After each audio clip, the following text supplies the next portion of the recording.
Assalamualaikum warahmatullahi wabarakatuh. Selamat pagi anak-anak. Bagaimana kabarnya pada pertemuan pagi hari ini? Sebelum dimulai pembelajaran pada pagi hari ini, mari kita mulai dengan berdoa. Berdoa mulai.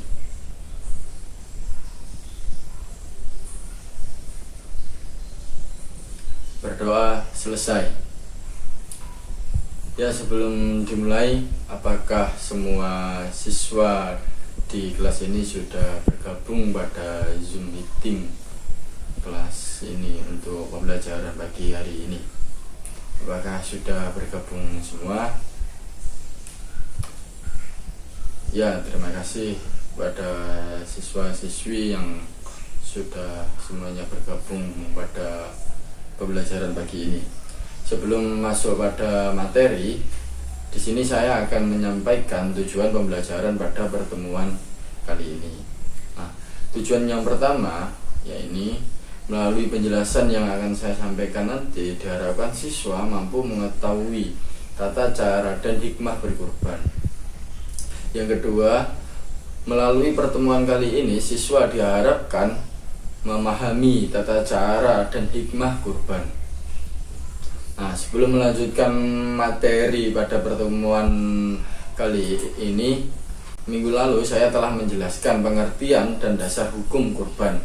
Siapa di sini yang masih ingat materi yang saya sampaikan minggu lalu?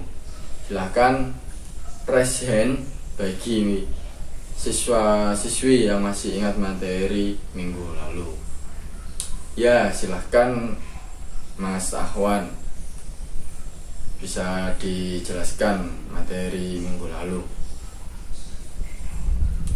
Ya, betul Mas Ahwan, bahwa menyembelih hewan kurban pada hari raya Idul Adha merupakan amal ibadah yang paling utama.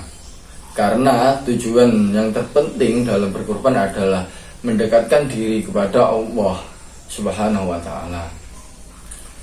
Baik, terima kasih Mas Ahwan yang telah menyampaikan materi minggu lalu. Mari kita melanjutkan materi dari pengertian dan dasar hukum kurban. Dan sekarang masuk pada submateri tata cara dan hikmah kurban.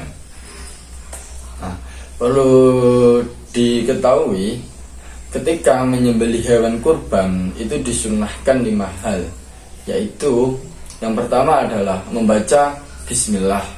Yang kedua membaca sholawat pada Nabi Muhammad SAW. Yang selanjutnya menghadap kiblat, kemudian membaca takbir, dan yang terakhir adalah berdoa agar kurbannya diterima. Adapun tata cara penyembelihan hewan kurban harus memenuhi tata cara penyembelihan dan syarat-syaratnya, yaitu sebagai berikut. Menggunakan alat yang tajam dan sesuai. Jadi untuk menyembelih hewan kurban kita harus menggunakan alat yang tajam dan sesuai. Tentu seperti pisau buah itu tidak tepat ketika kita gunakan untuk menyembelih hewan kurban. Harus yang tajam dan sesuai, itu pakai golok dan lain-lain itu. Kemudian yang kedua adalah rebahkan tubuh hewan dengan lambung kirinya dengan muka menghadap kiblat. Jadi posisi hewan kurban itu mukanya itu harus menghadap kiblat dan lambung kirinya berada di bawah tuh. Jadi posisinya kepalanya berada di sebelah selatan dan kakinya berada di sebelah utara, dan mukanya atau wajahnya dihadapkan ke barat kiblat. Yang selanjutnya adalah ikat semua kakinya dengan tali kecuali kaki sebelah kanan bagian belakang. Sebelum menyembelih kita harus mengikat dulu kakinya agar ketika disembelih hewan kurban ini tidak lari atau dan lain sebagainya. Kemudian letakkan kaki si penyembelih ke atas atau leher atau muka hewan agar hewan tidak dapat menggerakkan kepalanya. Jadi si penyembelih atau yang menyembelih, kalau di desa misalnya Pak Yai dan lain-lain, itu harus meletakkan kakinya untuk di kepala hewan kurban untuk memastikan agar ketika disembelih itu tidak ada pergerakan. Selanjutnya adalah menyembelih hewan kurban dengan menyebut nama Allah, membaca sholawat, takbir, dan berniat kurban untuk dirinya atau orang lain. Jadi ketika menyembelih kurban itu kalau bisa dan diharuskan untuk menyebut nama Allah dan membaca sholawat dan lain-lain itu, dan berniat untuk kurban, apakah itu kurban orang lain atau kurban untuk dirinya sendiri. Dan selanjutnya adalah memulai menyembelih dengan memutus 2 urat nadi yang ada di leher hewan kurban. Jadi menyembelih itu dimulai dengan memutus 2 urat nadi. Kita nggak boleh di awal itu langsung memotong kakinya atau organ-organ tubuh yang lainnya. Yang harus dimulai di awal itu adalah memutus 2 urat nadi yang ada di leher hewan kurban. Yang kemudian adalah hikmah kurban. Hikmah disyariatkannya berkurban antara lain: yang pertama, sebagai ungkapan syukur kepada Allah yang telah memberikan nikmat yang banyak kepada kita. Jadi kita berkurban itu sebagai ungkapan rasa syukur kita kepada Allah yang senantiasa memberikan nikmat hambanya. Yang kedua, bagi orang yang beriman kepada Allah dapat mengambil pelajaran dari Nabi Ibrahim alaihissalam. Nah, pelajaran yang bisa kita ambil dari keluarga Nabi Ibrahim alaihissalam yaitu adalah bagaimana kesabaran Nabi Ibrahim dan putranya Ismail alaihissalam ketika keduanya menjalankan perintah Allah, dan bagaimana keluarga Nabi Ibrahim alaihissalam mengutamakan ketaatannya kepada Allah Subhanahu wa taala dan mencintainya dari mencintai diri dan anaknya. Itu pelajaran yang bisa kita ambil. Dan selanjutnya adalah sebagai realisasi ketakwaan seorang kepada Allah. Jadi ketika kita berkurban adalah sebagai wujud ketakwaan kita kepada Allah Subhanahu wa taala. Yang terakhir adalah membangun kesadaran tentang kepedulian terhadap sesama, terutama terhadap orang miskin.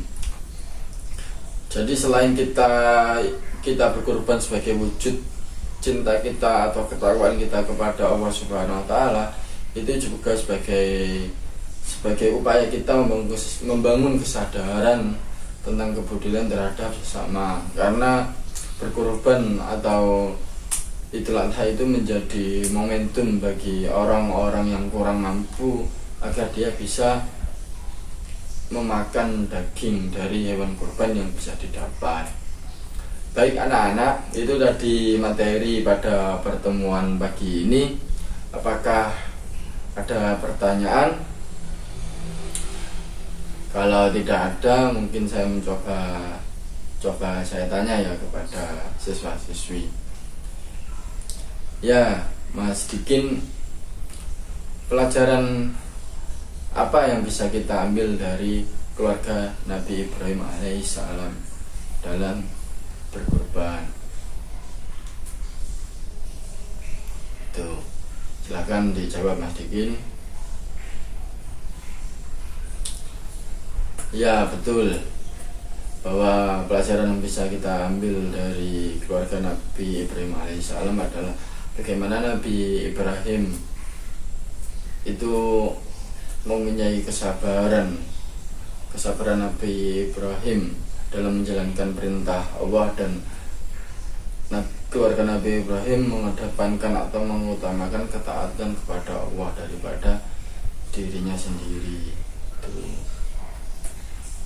Baik, kalau sudah cukup, saya akan memberikan tugas kepada siswa-siswi pada pertemuan kali ini. Tugasnya adalah silahkan anak-anak membuat kelompok dari tiap-tiap kelompok silahkan membuat video praktik menyembelih hewan kurban sesuai syariat atau sesuai yang saya jelaskan tadi.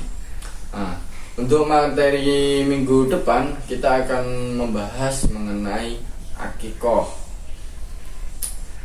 Demikian pada pertemuan kali ini. Terima kasih anak-anak. Mari kita akhiri pembelajaran pagi ini dengan berdoa bersama-sama. Berdoa mulai.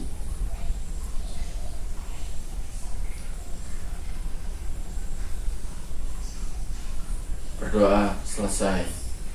Terima kasih anak-anak. Assalamualaikum warahmatullahi wabarakatuh.